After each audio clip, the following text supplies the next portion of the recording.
Point ఏంటంటే judiciary సిస్టమ్ని మనం గౌరవించాలి. ఆయన ఒక న్యాయమూర్తిగా ఇచ్చిన తీర్పు అది.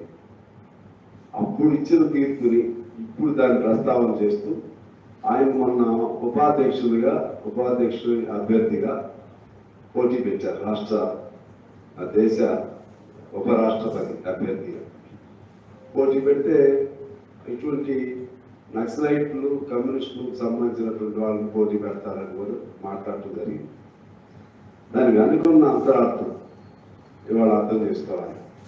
అది ఒక సుదర్శన్ రెడ్డి గారి చెప్పడం కాదు.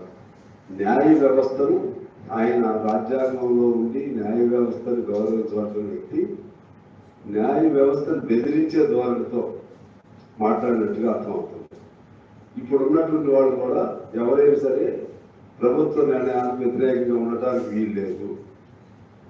ఇప్పటికే కొలీజియం మొత్తాన్ని కూడా వాళ్ళకి చేతుల్లో తీసుకున్నారు.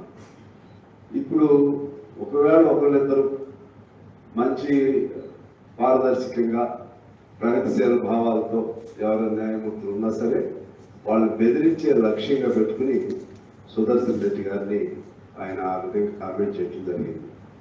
సల్వా జులుం అనేది దేశానికి ఆ రోజుల్లో పెద్ద ఒక అరాచకం కంటే కూడా ఇంకా అది ఒక పెద్ద రజాకారులు లాంటి ఉంటుంది. దాన్ని ఆయన ఉండబట్టే ఆనాడు అది కంట్రోల్ అయింది. అటువంటి ధైర్యంగా తీర్పు ఇవ్వబట్టి ఆయన అందరూ గౌరవిస్తారు. సుదర్శన్ రెడ్డి గారు అంటే నీ భావజాలం కాకపోతే ఆయన ముద్రలు వేస్తావా, అదేవిధంగా కమ్యూనిస్టులు ముద్ర వేస్తావా? ఇది మనం అర్థం చేసుకోవాల్సిన అవసరం ఉంది. ఇంకా చెప్పాలంటే కమ్యూనిస్ట్ పార్టీకి సంబంధించి ఇది విదేశీ సిద్ధాంతం అని చెప్పింది. మరి బుద్ధుడు ఎక్కడ పుట్టాడు? భారతదేశంలో.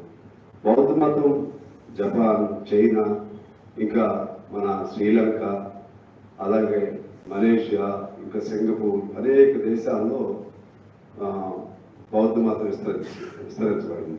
ఏమంటారు దానికి? అంటే ఒక ఐడియాలజీ, ప్రజలకు సంబంధించిన ఐడియాలజీ, దాంట్లో ఉన్న మంచిని ఎవరైనా స్వీకరిస్తారు.